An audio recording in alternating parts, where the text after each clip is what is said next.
ಎಲ್ಲ ನಮ್ಮ ಈಗ ಮುಂಚಿತವಾಗಿ ಅಂದರೆ ಈಗ ಬರೋದಕ್ಕಿಂತ ಮುಂಚಿತವಾಗಿ 2 ಸಲ ನಾನು ಬೇಕಾಗಿ ಎಲ್ಲ ವಿಭಾಗನೆ ಹೇಳೀನಿ. ಕುರ್ಚಿ ಬಾಗಲಕೋಟೆ ರೈಲ್ವೆ ಮಾರ್ಗದ ಇತಿಹಾಸ ಭಾಳ ಇದೆ. ಬ್ರಿಟಿಷ್ ಕಾಲದಲ್ಲಿ ಬೇಕಾಗಿತ್ತು. 2010 ರೈಲ್ವೆ ಮುಂಗಡ ಪಟ್ಟಣದಲ್ಲಿ ಅಂದರೆ ಯುಪಿಎ ಸರ್ಕಾರ ಇತ್ತು ಕೇಂದ್ರದೊಳಗೆ 142 ಕಿಲೋಮೀಟರ್ 814 ಕೋಟಿ ರೂಪಾಯಿದಾಗ ಅದು ಅನುಷ್ಠಾನಕ್ಕೆ ಬಂತು. 2017ರಾಗ ಮುಗಿಬೇಕಾಗಿತ್ತು. ದುರಂತ ಈವರೆಗೂ ಮುಗಿದಿಲ್ಲ. 816 ಕೋಟಿ ಹೋಗಿ ಈಗ 5,000 ಕೋಟಿ ರೂಪಾಯಿ ಅದೊಂದು ವೆಚ್ಚ ಹೆಚ್ಚಾಗೈತಿ. ಅದಕ್ಕೆ ಆ ನಿಟ್ಟಿನೊಳಗೆ ನಾವು ಭಾಳಷ್ಟು ಸಾಕಷ್ಟು ಸಲ ಇದು ಎಲ್ಲರಿಗೆ ಮನವರಿಕೆ ಮಾಡಿದ್ವಿ. ಚೀಫ್ ಮಿನಿಸ್ಟರ್ ಇದ್ದಾಗ ಸಿದ್ದರಾಮಯ್ಯ ಹೇಳಿದ್ವಿ, ಹೇಳಿ ಭೂಮಿ ಕೊಡಲಿಲ್ಲ ಅನ್ನೋದಾಗ ಭೂಮಿ ಕೊಡಿಸಿದ್ವಿ. ಆದರೆ ಈ ಕಾಮಗಾರಿ ಪ್ರಗತಿ ಇಲ್ಲಿ ಇಲ್ಲ ಇಲ್ಲ ಅಂದರೆ ಬಾಗಲಕೋಟೆಯಿಂದ ಲೋಕಾಪುರವರೆಗೂ ಪೂರಾ ಕಾಮಗಾರಿ ಮುಗಿದೈತಿ 41 ಕಿಲೋಮೀಟರ್. ಆಮೇಲೆ 21 ಕಿಲೋಮೀಟರ್ ಯಾದವಾಡಕ್ಕೆ 208 ಕೋಟಿ ರೂಪಾಯಿ ಟೆಂಡರ್ ಅಲಾಟ್ ಆಗೈತಿ, ಕೆಲಸನೂ ನಡೆದೈತಿ. ಆಮೇಲೆ ಯಾದವಾಡದಿಂದ ಜಮಖಂಡಿ ರೋಡ್ 22 ಕಿಲೋಮೀಟರ್ 412 ಕೋಟಿ ರೂಪಾಯಿ ಅದು ಟೆಂಡರ್ ಆಗೈತಿ, ಅಲ್ಲಿನ ಕೆಲಸ ನಡೆದೈತಿ. ದುರಂತ ಏನಪ್ಪ ಅಂದ್ರೆ ರಸ್ತೆ ಬನಾಟಿ ಕೇದಾಳ ಹಾರೋಗಿರಿ ಮತ್ತು ಕುರ್ಚಿ ಭಾಗದೊಳಗೆ ತಮಗೂ ಬರ್ತೈತಿ. ಚಿಕ್ಕೋಡಿ ಅಸಿಸ್ಟೆಂಟ್ ಕಮಿಷನರ್ ಭೂ ಸ್ವಾಧೀನ ಅಧಿಕಾರಿಗಳು ಅದಾರ. ನಾವು ಅವ್ರಿಗೆ ಸಂಪರ್ಕ ಮಾಡಿದ್ದೀವಿ. ಅವರು ಇಲ್ಲ ನಾವು ಎಲ್ಲ ಭೂಮಿ ರಾಜ್ಯ ಸರ್ಕಾರದಿಂದ ಏನು ಕೊಡಬೇಕಾಗಿತ್ತು 50-50 ಅನುಪಾತದಲ್ಲಿ ನಾವು ಭರಿಸ್ಬಿಡ್ತೀವಿ ಅಂತ ಅವ್ರು ಹೇಳ್ತಾರೆ. ವೇಳೆದಾರಿಗೆ ನಾವು ಹೋಗಿ ಕೇಳಿದರೆ ಇಲ್ಲಪ್ಪ ಭೂಮಿ ಅವರು ಇನ್ನೂ ಅದು ಲಿಟಿಗೇಷನ್ದಾಗ ಐತಿ, ಅದನ್ನು ರಾಜ್ಯ ಸರ್ಕಾರದಿಂದ ನೀವು ಕ್ಲಿಯರ್ ಮಾಡಿ ಕೊಡಬೇಕು, ನಾವು ಏನೈತಿ ಕೆಲಸ ಪ್ರಾರಂಭ ಮಾಡ್ತೀವಿ ಅನ್ನುವ ಒಂದು ವಿಚಾರ ಹೇಳ್ಯಾರ ಅವರು. ಸಾಕಷ್ಟು ನಾವು ಹೋರಾಟ ಮಾಡಿದ್ರು ಕೂಡ ಅವರು ಅವ್ರ ಮೇಲೆ ಹಾಕಾಕ್ತಾರೆ. ಅದಕ್ಕೆ ದಯವಿಟ್ಟು ತಾವು ಇದಕ್ಕೆ ಹೆಚ್ಚಿನ ಇಚ್ಛಾಶಕ್ತಿಯನ್ನು ತೋರಬೇಕು.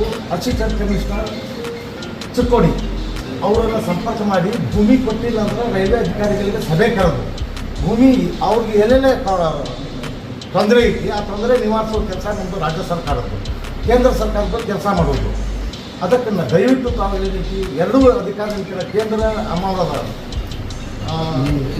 ಇದು ನಮ್ದು ಕುರ್ಚಿ ಬಾಗಲಕೋಟೆ ನಮ್ಮ ಜಿಲ್ಲಾದ್ರೆ ಲ್ಯಾಂಡ್ ಹ್ಯಾಂಡ್ ಓವರ್ ಏನಾಗಿರೋ ಪೇಮೆಂಟ್ ರೀ ಕೆಲಸ ಶುರು ಮಾಡೋಕೆ ಅದೇನು ಸಮಸ್ಯೆ ಬರೋಲ್ಲ, ಅಡ್ಡ ಬರೋದು. ಮತ್ತು ಈಗ ಅವ್ರು ಇಲ್ಲವ್ರಿಗೆ ಕೇಳಿ ನಮ್ಗೆ ಇನ್ನೂ ಏನೋ ಹ್ಯಾಂಡ್ ಓವರ್ ಮಾಡಿಲ್ಲ, ನಮ್ಗೇನು ಐಡಿಯಾ ಇಲ್ಲ ಅಂತ ಏನೋ ಹೇಳ್ತಾರೆ, ನಮ್ಗೆ ಹಾಕ್ತಾರಂತ ಸ್ಟೇಟ್ನಾಗ ರೈಲ್ವೆದವ್ರಿ ಪೇಪರ್ಸ್ ಅವ್ರ ಪ್ಲೇನ್ ರೀ ಅಲ್ಲ ಹ್ಯಾಂಡ್ ಓವರ್ ಮಾಡಿದ್ರೆ ನಿಮ್ಮ ಕಡೆ ಕೊಡ್ತದೆ ಇರ್ಬೇಕು ಮೇಲೆ ನಿಮ್ಮ ಅಪ್ಪ ಇದೆ ಕಳಿಸ್ಕೊಡ್ತಾರೆ ಅರ್ಜೆಂಟ್ ನೋಡ್ರಿ ಯಾವ್ದು ಇಲ್ಲ ಸೋಮವಾರ ಕಳಿಸ್ರಿ ಮಾಡಿ ಕಳಿಸ್ರಿ. ಇಲ್ಲ ಟೋಟಲ್ ನಮ್ಮ ಡಿಸ್ಟಿಕ್ ಎಲ್ಲ ಎಷ್ಟು ಬರ್ತದೆ ಅಷ್ಟೆಲ್ಲ ನಮ್ಮ ಡಿಸ್ಟಿಕ್ ಬೆಳಗಾವಿ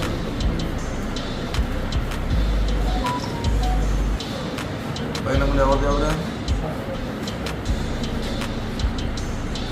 ನಾ ಎ ಸಿ ಮಾಡ್ತಾರೆ ಇಲ್ಲ ಅಲ್ಲಿದೆಲ್ಲ ಕ್ಲಿಯರ್ ಆಯ್ತು, ಅಲ್ಲಿ ಬರ್ಬೋದು, ಅಲ್ಲಿಗೇನು ಸಮಸ್ಯೆ ಇಲ್ಲ. ಒಳ್ಳೆ ಈಗ ನಿಮ್ಮ ಇದು ರಾಯಬಾಗ ತಾಲೂಕು ಕೊಡ್ಸಿ ತಾಲೂಕು ಅಷ್ಟು ಕೊಡ್ರಿ. ಇದು ಸರ್ಕಾರದ ಸೂಚನೆ ಪ್ರಕಾರ ಯಾವಾಗ ಅದು ಅನುಷ್ಠಾನಕ್ಕೆ ಬಂತು, ಯಾವಾಗ ಮುಗಿಬೇಕಾಗಿತ್ತು 142 ಕಿಲೋಮೀಟರ್ ಇಯರ್ಲಿ ಎಷ್ಟೆಷ್ಟು ಮುಗಿಬೇಕನ್ನೋದು ಡೀಟೇಲ್ಸ್ ಐತೆ ಸರ್. ಇದರ ಪ್ರಕಾರ ಇವರು ತಪ್ಪಿದ್ರು. ಕೇಂದ್ರ ಸರ್ಕಾರದಾದ ಅಲೈನ್ಮೆಂಟ್ ಚೇಂಜ್ ಮಾಡಿದ್ರು, ಕಜ್ಜಿದೋಣಿಯಿಂದ ಮಾಡಿ ಅದು ಹಾಳು ಮಾಡಿಬಿಟ್ರು. ಈಗ ಲೇಟ್ ಆಗಿದ್ದಕ್ಕೆ 4,000 ಕೋಟಿ ರಾಜ್ಯ ಸರ್ಕಾರ ಹೆಚ್ಚಿನ ಹಣವನ್ನು ಭರಿಸಬೇಕಾಗಿತ್ತು. ಈಗ ಇದನ್ನು ಹೋತ್ರಿ ಸರ್. ಈಗ ನೆಕ್ಸ್ಟ್ ಇಲ್ಲಿಂದ ಸ್ಟಾರ್ಟ್ ಆಯ್ತು ಸರ್ ಬಾಗಲಕೋಟೆಯಿಂದ. ಈಗ ಲೋಕಾಪುರವರೆಗೆ ಪೂರ್ಣ ಆಗೈತೆ, ಅಂದರೆ ಟ್ರೈನ್ ಓಡಾಕ ಯಾವುದೇ ರೀತಿಯ ತೊಂದರೆ ಇಲ್ಲ. ಆದರೆ ಇಲ್ಲಿಂದ ಇಲ್ಲಿಗೆ ಬರ್ಬೇಕಂದ್ರೆ 1000 crores ಖರ್ಚು ಮಾಡ್ಯಾರ. 1000 crores ಖರ್ಚು ಮಾಡಿದರೆ 6 ರೈಲು ವಿಮಾನಗಳದಾವೆ. ಅಲ್ಲಿ ಪ್ಯಾಸೆಂಜರ್ ರೈಲ್ವೆ ಸೇವೆ ಇಲ್ಲ. ಅದನ್ನು ಪ್ರಾರಂಭ ಮಾಡಿದಂಥ ಕೇಂದ್ರ ಸರ್ಕಾರ ಜೊತೆ ನಮ್ಮದು ಜಗಳ ನಡೆದೈತಿ, ಹೋರಾಟ ನಡೆದೈತಿ. ಆದರೆ ಈ ಭಾಗದೊಳಗೆ ಈ ರೈಲ್ ಪ್ರಾರಂಭಿಸಿದ್ರೆ ಹೋರಾಟಕ್ಕೆ ಹೆಚ್ಚು ಹಿನ್ನಡೆ ಮಾಡೋದು ಹೋರಾಟ ಮಾಡಲಾರ್ದಾಗ ಕೊಡಾಕತ್ತಾರೆ. ಇಲ್ಲಿಂದ ಇಲ್ಲಿ ಜಮಖಂಡಿ ರೋಡ್ ಮಟ್ಟ ಕೆಲಸ ಟೆಂಡರ್ ಆಗಿ ಕೆಲಸ ನಡೆದೈತೆ ಸರ್. ಇಲ್ಲಿಂದ ಹಿಡಿದು ಇಲ್ಲಿ ಮಟ್ಟ ಅಂದರೆ ಬೆಳಗಾವಿ ಡಿಸ್ಟ್ರಿಕ್ಟ್ ವ್ಯಾಪ್ತಿಗೆ ಬರ್ತೈತಿ. ಇದು ಲ್ಯಾಂಡ್ ಕ್ಲಿಯರ್ ಆಗೈತೆ ಅಂತ ತಮ್ಗೆ ಏನು ಹೇಳಿದ್ರಲ್ಲ ಅದೇ ನನಗೂ ಹೇಳ್ಯಾರ ಅವರು. ಆದರೆ ರೈಲ್ವೆದವ್ರಿಗೆ ಮೀಟಿಂಗ್ ಕರೆದು ಸಮಕ್ಷಮ ಒಂದು ರೌಂಡ್ ಟೇಬಲ್ ಮೀಟಿಂಗ್ ಆಗ್ತಂದ್ರೆ ಯಾರು ಕೊಟ್ಟಾರ ಯಾರು ಕೊಡ್ಬೇಕು ಅನ್ನೋದು ಸ್ಪಷ್ಟ ಆಗುತ್ತೆ. ಆಮೇಲೆ ಸೋಮವಾರ ಸಹ ಪೇಪರ್ ಆಮೇಲೆ ಸರ್ ಹ್ಯಾಂಡ್ ಓವರ್ ಮಾಡಿದ್ದಾರೆ.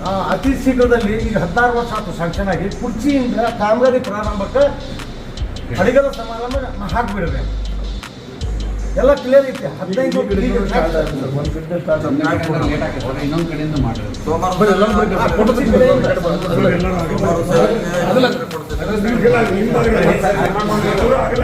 ಇಲ್ಲ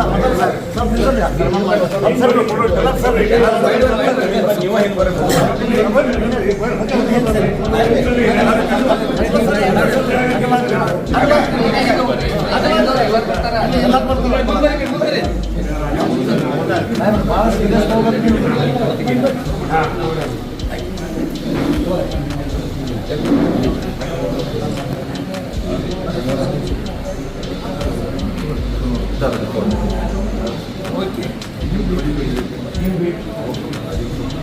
ಸರ್ ನಾವು ಸೀರಿಯಸ್ ತಗೊಂಡ್ರೆ 100% ನೆಕ್ಸ್ಟ್ ಇಯರ್ ನಾವು ಆ ಟ್ರೈನ್ ಮೇಲೆ ಬರ್ತೀವಲ್ಲಿ. ಹಾಂ ಬರ್ರಿ ನೀವು ಸರ್ ಯಾವ ಸರ್